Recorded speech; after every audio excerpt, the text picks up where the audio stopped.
এগুলোর মধ্যে লিন এসে বলে, তুমি এগুলো কি করছো? বাইরে তুমি আমার রেপুটেশন নষ্ট করার ট্রাই করছো, আর ভেতরে আবার আমার আন্টিকেই হিট করছো।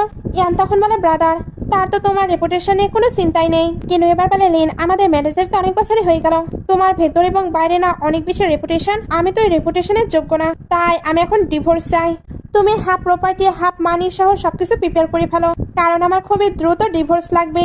এরা সবাই তো কিনিউয়ের এমন কথাবার্তা শুনে অবাক হচ্ছিল, বিশেষ করে লিন। সে তো কখনো এটা এক্সপেক্ট করেনি। কিনিউ এবার তার ডটার শিনশিনকে পিক করতে কিন্ডার গার্ডেনে চলে যায়। তার অ্যাটিটিউড দেখে লিন এবার চিল্লাতে থাকে, আর এরা দুজন ভাবছিল কিনিউ হঠাৎ কেন এতটা চেঞ্জ হয়ে গেল।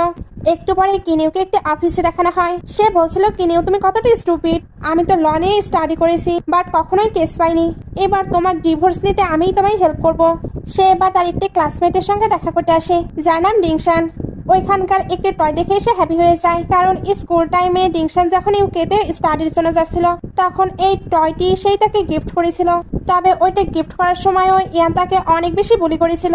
ফ্ল্যাশব্যাক শেষে এসে ডিংশানের সঙ্গে কথা বলতে শুরু করে। কিনিউ যেখানে ডিভোর্স নিতে এসেছে এটা ডিংশান জানতে পেরে অবাক হয়, কারণ সে স্কুল বিউটি ছিল, আর তারই কিনা ডিভোর্স হয়ে যাচ্ছে। তবে যাই হোক, ডিংশান তাকে হেল্প করতে চায়। দুজন এবার যখন বাইরে কথা বলতে বলতে যাচ্ছিল, তখন ইয়ানিদেরকে দেখে নেয়। এতে সে তো হ্যাপি হচ্ছিল, কারণ এটা নিয়ে সে ট্রাবল ক্রিয়েট করতে পারবে। একটু পরে কিনিউকে শিনশিনের কাছে দেখানো হয়।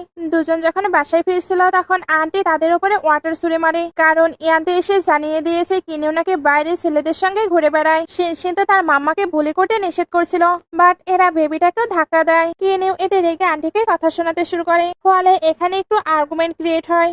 আর আর্গুমেন্ট হতে হতে ওইটা তো হাতাহাতের পজিশনে চলে যায়। আন্টি এখানে কিনিউকে ধাক্কা দেয়। লিন তখন এসে তাকে সেভ করে। কিনিউ তো এবার লিনকে বলছিল তার ফ্যামিলি তার সঙ্গে কেমন ট্রিট করে, বাট লিন তাকে চুপ করিয়ে ভিতরে গিয়ে বাকি কথা বলতে বলে।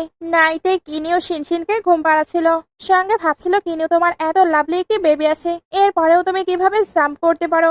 লিন এবার ওইখানে এসে পিক দেখিয়ে বলে ছেলেটিকে। কিনিউ তখন বলে, আমার সেলফ রেসপেক্ট আছে, ওইটা হলো ডিংশান, আমার ডিভোর্স লয়ার। লিন এবার বলে, তুমি দেখছি আমার থেকে ডিভোর্স নেওয়ার জন্য ডিটারমাইন্ড হয়ে গেছো।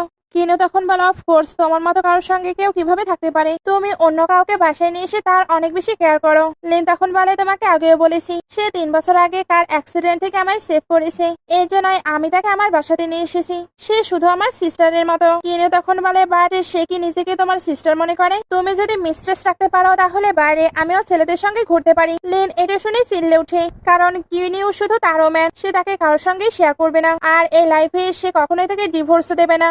এগুলো বলতে বলতে সে তাকে ধাক্কা দেয়। এতে কিনুয়ের মাথা থেকে ব্লিডিং হচ্ছিল।